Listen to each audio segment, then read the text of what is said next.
1번 모든 국민은 정신질환으로부터 보호받을 권리가 있고요. 2번 모든 정신질환자는 인간으로서의 존엄성과 가치를 보장받고 최적 동그라미. 자, 최적이라는 단어가 법에 웬만하면 없거든요. 최소한의 치료. 시험장 가면 이런 거 잘 안 보입니다. 최소한의 치료를 받을 권리를 가진다. 틀려요. 최적의 치료입니다. 3번 모든 정신질환자는 정신질환이 있다는 이유로 부당한 차별 대우받지 않습니다. 네 번째 미성년자 밑줄. 미성년자인 정신질환자는 특별히 치료, 보호, 교육에만 밑줄. 미성년자니까 교육받을 권리를 가진다라고 해요. 그러면 미성년자 자리 있죠. 미성년자 자리 앞쪽을 빼서 모든이 아니에요. 모든 정신질환자는 특별히 치료, 보호, 교육을 받을 권리를 가진다. 그렇게 나오면 틀리다는 겁니다. 다섯 번째입니다. 다섯 번째는 두 개로 쪼갤 수 있어요.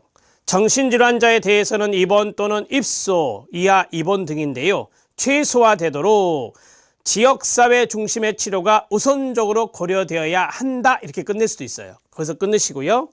자, 그러면 지역사회 중심의 치료를 시설 중심의 치료라고 하면 틀려요. 이렇게 됐죠? 자, 제가 이걸 틀리게 만들어 볼게요. 정신질환자에 대해서는 입원 또는 입소 등의 시설 중심의 치료가 우선적으로 고려되어야 한다. 이렇게 하면 안 된다니까요. 지역사회 보호를 강조하고 있어서 정신건강 증진시설에 가로 자신의 의지에 따른 입원 가로 닫고 이거를 이제 네 글자로 자의 입원이라고 해요. 뒤에 나올 거예요. 자의 입원. 자신의 의지에 따른 입원이에요.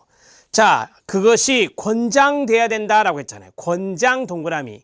자, 이것이 권장돼야 되는데 우리 시험에 이게 나왔었어요. 실제적으로 보호 의무자에 의한 입원. 보호 의무자에 의한 입원이 권장되어야 한다. 이렇게 나오면 안 돼요. 이게 가장 많은 부분을 차지하고 있는 입원이래요. 그런데 법에서 권장사항은 바로 자의입원이에요. 자, 이렇게 해서 조심하시기 바라고요. 자, 중요한 거 다 끝났어요. 이제 밑에 6번, 7번, 8번, 9번은 그냥 쑥 가볍게 읽고 넘어가시면 돼요. 자, 읽어드릴게요. 정신건강증진시설에 입원 등을 하고 있는 모든 사람은 가능한 한 자유로운 환경을 누릴 권리와 다른 사람들과 자유로이 의견 교환할 권리를 있습니다. 정신질환자는 원칙적으로 자신의 신체와 재산에 관한 사항에 대해서 스스로 판단하고 결정할 권리를 갖습니다. 특히 주거지, 의료행위에 대한 동의나 거부, 타인과의 교류, 복지서비스 이용 여부와 복지서비스 종류의 선택 등을 스스로 결정할 수 있도록 자기결정권을 존중받습니다. 정신질환자는 자신에게 법률적, 사실적 영향을 미치는 사안에 대해 스스로 이해하여 자신의 자유로운 의사를 표현할 수 있도록 필요한 도움을 받을 권리가 있습니다. 정신질환자는 자신과 관련된 정책의 결정 과정에 참여할 권리를 갖습니다. 자, 됐죠? 용어의 정의 들어갑니다. 이것도 얕잡아 보면 안 돼요. 별표 하나. 자, 1번 체킹하시고요. 그 다음에 쭉 내려오세요. 4번 체킹하시고요. 5번 체킹하시고요. 6번 체킹하세요. 자, 정신질환자는 따라하세요. 망상과 환각 찾아라. 시작. 망상과 환각 찾아라.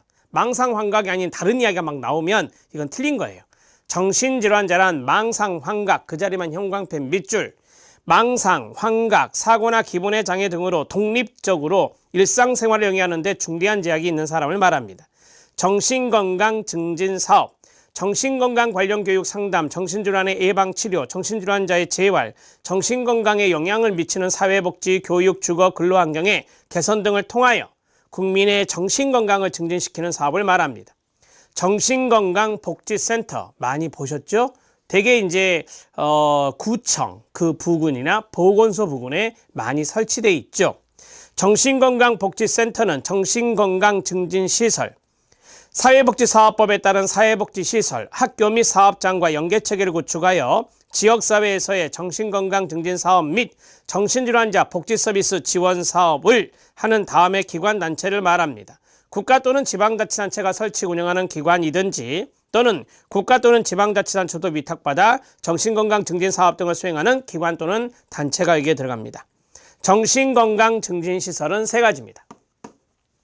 세 가지. 밑에다 동그라미 1, 정신의료기관, 동그라미 2, 정신요양시설, 동그라미 3, 정신재활시설입니다. 정신재활시설을 빼세요. 자, 예전에 이게 정신질환자 사회복귀시설이었어요. 지금은 이 말이 없어졌죠. 정신질환자 사회복귀시설 X 이렇게 쓰면 됩니다. 정신재활시설입니다. 자, 그 다음에 정신요양시설입니다. 정신요양시설은 요양을 찾아라. 요양을 찾아라. 요양의 동그라미. 정신질환자를 입소시켜 요양 서비스를 제공하는 시설을 말합니다. 그러면 정신재활시설은 요양 없답니다. 이건 요양이 안 붙어요. 정신질환자 또는 정신건강상 문제가 있는 사람 중 대통령령을 정하는 사람의 사회 적응을 위한 각종 훈련과 생활 지도를 하는 시설을 말한다. 요양이 없죠.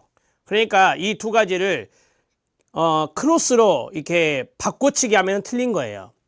예를 들어서 정신재활시설은 정신질환자를 입소시켜 요양 서비스를 제공하는 시설을 말한다. 이렇게 나오면 안 된다고요. 요양이 나오면 요양시설이에요. 요양이 안 나오면 정신재활시설이고 되셨죠? 자, 그 다음에 정신건강의 날은 10입니다. 외우기 좋죠? 정신건강의 날은 10월 10날입니다. 정신건강의 중요성을 환기시키고 정신질환에 대한 편견을 해소하기 위해서 매년 10월 10일을 정신건강의 날로 하고요. 이 날이 있는 주가 있겠죠. 그게 바로 정신건강 주간입니다. 정신건강의 날에 포함된 주를 정신건강 주간으로 합니다. 국가 또는 지방자치단체는 정신건강의 날 취지에 적합한 행사와 교육 홍보 사업을 실시할 수 있습니다. 네 번째, 앞에서 했던 정신건강복지센터의 설치 및 운영입니다. 보건복지부 장관은 필요한 지역에서의 소관 정신건강 증진 사업 등의 제공 및 연계 사업을 전문적으로 수행하기 위해서 정신건강복지센터를 설치 운영할 수 있습니다. 시도지사는 관할 구역에서의 소관 정신건강 증진 사업 등의 제공 및 연계 사업을 전문적으로 수행하기 위해서 광역 동그라미 광역 정신건강복지센터를 설치 운영할 수 있습니다. 시장군수구청장은 관할구에서의 소관 정신건강 증진 사업 등의 제공 및 연계 사업을 전문적으로 수행하기 위해서 지역보건법에 따른 보건소에 끊어요. 기초 정신건강복지센터를 설치 운영할 수 있습니다. 아마 여러분들이 주변에서 많이 보는 것이 기초 정신건강복지센터일 겁니다. 근데 이제 되게 기초란 말을 잘 안 쓰죠. 그냥 정신건강복지센터 이렇게만 써져 있죠. 자, 그 다음에 다섯 번째, 정신건강 전문요원의 자격 별표 하나. 자, 정신건강 전문요원은 꼭 아셔야 됩니다. 1번, 보건복지부 장관은 정신건강 분야에 관한 전문 지식과 기술을 갖추고 보건복지부를 정하는 수련기관에서 수련을 받은 사람에게 정신건강 전문요원의 자격을 줄 수 있다.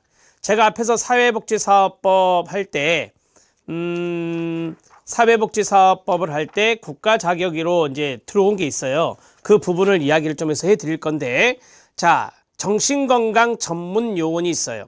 그 전문 분야에 따라 동그라미 1, 정신건강 임상심리사, 동그라미 2, 정신건강 간호사, 동그라미 3, 정신건강 사회복지사인데요. 1급과 2급이 있어요. 이 전문 요원들이 3급이 없어요. 자, 정신건강 의사 X, 정신건강 요양보호사 X입니다. 자, 2022년에 실시되는 게 하나 있어요. 정신건강 작업치료사가 있어요. 정신건강 작업치료사는 내년 시험까지는 적용되지 않습니다. 아셨죠? 이 정도 알아놓으시면 되고요. 보건복지부 장관은 정신건강 전문요원의 자질을 향상시키기 위해서 보수교육을 실시할 수 있습니다. 자, 날개 쪽에 써보세요. 중요한 것이 있습니다.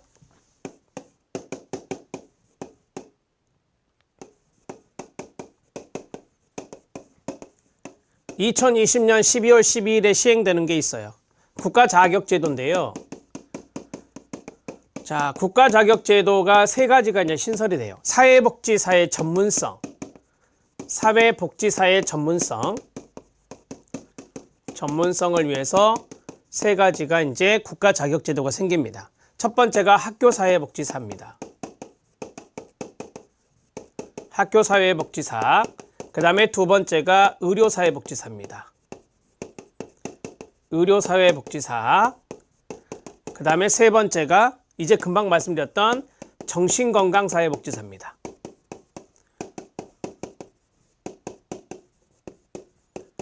그러니까 이전에 학교사회복지사 시험이 있었어요. 의료사회복지사 시험이 있었어요. 정신건강사회복지사 시험이 있었어요. 협회 차원에서 시험이었어요. 그런데 이제는 당당하게 보건복지부 장관이 주는 국가자격제도가 됐다라고 하는 겁니다. 자, 그러면 뭐 여기 이러한 것들을 이제 취득하기 위해서는 사회복사 1급을 기본적으로 갖고 있어야 돼요. 1급을 갖고 있고 그다음에 여기에 이제 수련 과정을 거쳐서 또 별도의 자격시험을 봐야 되거든요. 그렇게 해야 이제 이걸 딸 수 있어요. 어찌 됐든 자, 국가 자격제도 세 가지 우리 시험에서 교정 사회복지사 나왔죠. 산업 사회복지사 이런 게 나올 수 있거든요. 그래서 XX 써 놓으시면 돼요. 이건 팁이에요, 여러분. 자, 그다음에 두 번째. 이제 금방 했던 것이 바로 정신건강 전문요원이잖아요.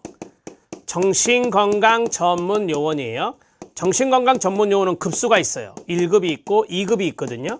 3급 우리 시험에 나온 적이 있습니다. 3급 없어요. 3급 X 써놓으시면 되고 정신건강 전문요원은 세 사람인데요. 정신건강 임상심리사 정신건강이 앞에 붙어야 돼요. 이렇게 정신건강 간호사 정신건강 사회복지사 이렇게 세 사람이에요. 자, 그런데 여기에 정신건강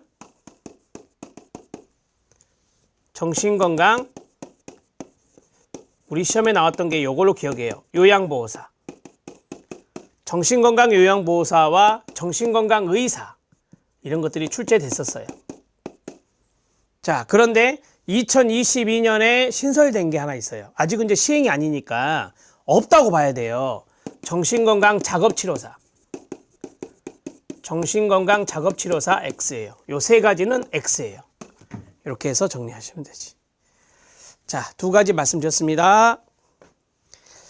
정신건강 전문요원의 업무 범위까지 하고 이번 시간에 강의를 마치겠습니다. 다음 시간엔 6번부터 들어갈 거예요.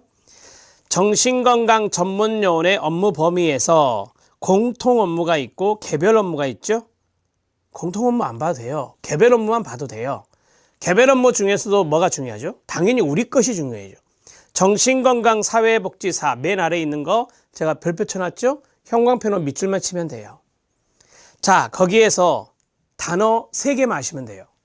조사, 제가 밑줄 쳐놨어요. 진하게 해놨어요. 상담, 그 다음에 안내예요. 조사, 상담, 안내를 사회복지사가 하구나 이렇게만 아시면 돼요. 정신질환자 등에 대한 사회 서비스 지원 등에 대한 조사, 그 다음에 정신질환자 등과 그 가족에 대한 사회복지 서비스 지원에 대한 상담 안내, 마지막에 있는 단어들만 하시면 돼요. 자, 임상심리사 봐보세요. 임상심리사의 심리평가, 심리교육 당연히 임상심리사가 하죠. 그 다음에 심리상담 이런 거 다 임상심리사가 하죠. 임상심리사 개별 업무예요. 간호사는 관찰하고 그 다음에 자료 수집하고 간호활동 하겠죠. 그 다음에 두 번째 건강 증진을 위한 활동 기획과 수행을 하죠. 자, 간호사분들이 이런 걸 합니다. 그래서 간호사와 임상심리사와 사회복지사 업무 구분하는 것이 중요한데 사회복지사는 이것만 하시면 되겠죠. 조사하고 상담하고 안내한다라. 됐습니다.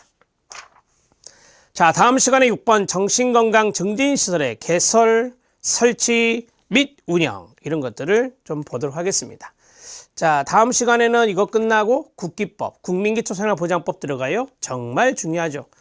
잘 공부 따라오셔야 됩니다. 지금 법령 이 얇은 부분이지만 여러분들이 좀 이해를 해야 이게 외워지고 그 다음에 뭐가 중요한지를 아실 수 있으니까 잘 따라오시면 좋겠습니다. 다음 시간에 뵙겠습니다. 수고하셨습니다.